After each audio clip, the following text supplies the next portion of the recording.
Pieaugot spiedienam pārvērst Gazas pamiera ietvaru par ilgstošu vienošanos, 24 News ir uzzinājušas, ka Hamas militārā spārna Al-Qassama brigāžu vadībā pastāv nopietna domstarpības. Runājot par atbruņošanos un ieroču nodošanu, teroristu grupējumu iekšienē pastāv bažas, ka Izraēla vēlāk varētu to izmantot, lai veiktu turpmākus uzbrukumus un nodalinātu Hamas vadītājus. Vienlaikus jauna palestīniešu aptauja liecina, ka atbalsts Hamas ir strauji samazinājies, īpaši rietumkrastā, un arvien mazāk palestīniešu uzskata, ka grupējums no kara ir iznācis kā uzvarētājs. Taču aptauja arī uzsver galveno šķērsu turpmākajā procesā. Lielākā daļa joprojām iebilst pret to, ka Hamas noliktu ieročus pirms pilnīgas Izraēlas izstāšanās no Gazas. Tagad mums pievienojies Samīrs Samers Sinislavit, jaunās palestīniešu partijas Masr al-Jadīd vadītājs. Samer, lieliski, ka esi ar mums kanālā 24 News. Avots no Hamas iekšienes pastāstīja 24 News, ka Al-Qassamas brigādēs pastāv būtiskas domstarpības par ieroču ierobežošanu. Cik nozīmīgas šīs iekšējās nesaskaņas patiesībā varētu būt?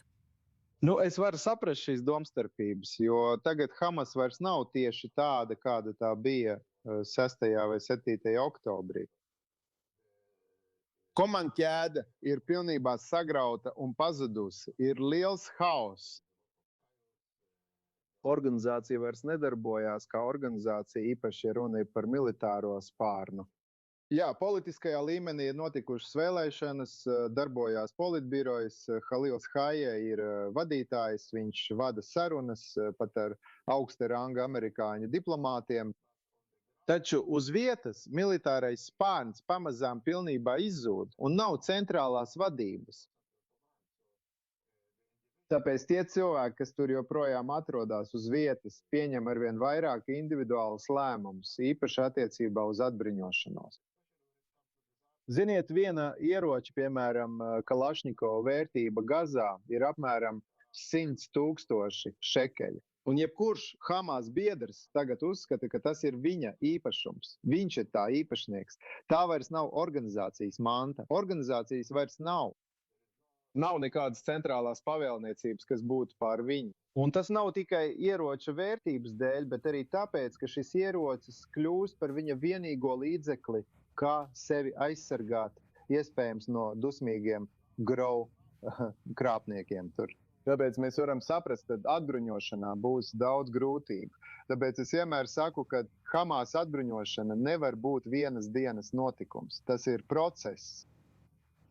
Un tam jābūt procesam, ko uzrauga, īsteno un nodrošina palestīniešu vadība, palestīniešu jaunais režīms, tehnokrātu valdība, tehnokrātu komiteja, kur uzrauga un pilnvaro miera padomi. Un šim procesam vajadzētu, sākties. Izraisītājs ir varas maiņa. Mums ir jāatgūst vara no Hamas. Un tad, izmantojot šo varu, tostarp spēju ievērot likumu, piespiežot, atbruņoties katru individu, tostarp Hamas, tostarp tagad Gazā valda liels hauss, daudz ieroči ir ģimeņu bandu rokās, tā ir liela nekārtība. Un tam ir nepieciešams noteikts process, kas ir stingrs, apņēmīgs un precīzs. Mums jāsaprot, ka tas jādara mums pašiem, kā palestīniešiem, nacionālo interešu vārdā. Ne tikai tāpēc, ka to pieprasa Izraēla, bet tāpēc, ka mums, palestīniešiem, tas ir nepieciešams. Jo tas ir pirmais solis uz jaunu nākotni, cerību palestīniešu tautai, attīstību, Gazas atjaunošanu. Tas sākās ar visu grupējumu, tostarp Hamas Gazā, atbruņošanu. Runājot par pašreizējo sabiedrības viedokli par Hamas, šajā jaunajā aptaujā, ko veicis Ramallas Palestīnas politikas un aptauju pētījumu centrs, tajā teikts, ka rietumkrastā 45% respondentu ir apmierināti ar šo teroristu grupējumu. Tie ir 45%. Bet tas ir samazinājies no 66%, kuri bija apmierināti ar Hamas pirms 10 mēnešiem. Kaut kur Gazā šis skaitlis ir 38%, kuri pašlaik ir apmierināti ar Hamas. Kā jūs domājat, kas izraisa šo samazinājumu? Ļaujiet man jums pateikt, ka vienīgā īstā aptauja, kas mums patiešām sniegs precīzu palestīniešu sabiedriskās domas atspoguļojumu, būs vēlēšanas 28. novembrī. Šajās aptaujās, manuprāt, kļūdas robeža ir ļoti liela, bet tās parāda dažas tendences, un es domāju, ka tās ir precīzas. Šīs tendences pirmkārt, tās skaidri parāda, ka palestīniešu tauta ir neapmierināta ar pašreizējo vadību, vai tā būtu Hamas vai arī pašreizējā vadība Ramalā. Bet tajā pašā laikā, kad neapmierinātība ir acīm redzama, ir arī skaidrs, ka palestīnieši nav zaudējuši cerību uz demokrātiskām pārmaiņām. Viņi joprojām uzskata, ka ir jābūt kādam jaunam ceļam vai iespējai, kas aizstās Gazas iznīcināšanu un korupciju rietumkrastā. Tātad vilšanās pastāv, bet cerība joprojām ir. Otrakārt, es domāju, ka aptauja lielā mērā koncentrējās uz dažādām politiskajām iespējām. Dažas no tām nav realistiskas.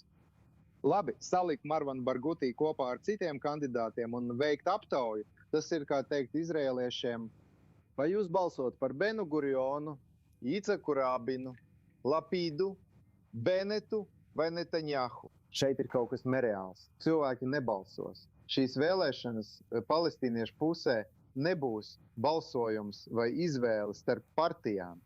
Tas būs balsojums starp divām iespējām.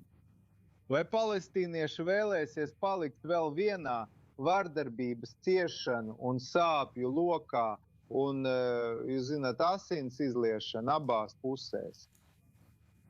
Vai palestīnieši izvēlēsies demokrātiskas pārmaiņas, cerībai, būvniecībai, dialogam, līdzās pastāvēšanai? Tās ir abas iespējas. Runa nav par izvēli starp politiskajām partijām, bet gan par izvēli starp šīm divām iespējām. Un es jums pateikšu kaut ko varbūt, lai mazliet mazinātu bailes izrēliešu vidū par palestīniešu vēlēšanām.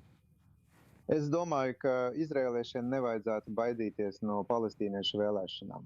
Es domāju, ka ļaut palestīniešiem demokrātiski izvēlēties savu vadību, iespējams būs izrēliešu interesēs. Jo es redzu arī saskaņā ar šo aptauju, ka tendence uz pārmaiņām ir skaidra. Kopā Fatah un Hamas ir mazāk nekā 45%. Un patiesībā vēlēšana dienā jūs redzēsiet, ka tas ir daudz mazāk par to.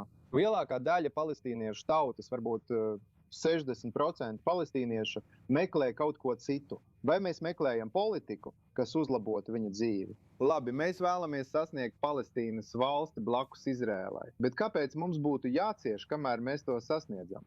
Kāpēc palestīnieši nav pelnījuši valdību, kas sniedz pakalpojumus, nodrošina labāku izglītību, rada darba vietas, koncentrējās uz vienkāršajām palestīniešu tautas vajadzībām, jo arī palestīnieši ir ģimenes, kas vēlas dzīvot labāku dzīvi. Tāpēc mēs redzam tendenci izvēlēties alternatīvu, kaut ko labāku nekā Hamas un Hizbollah. Pozitīvs skats uz nākotni, tā izklausās. Samīrs Sinislam, paldies, ka bijāt kopā ar mums šodien kanālā 24 News. Es to novērtēju.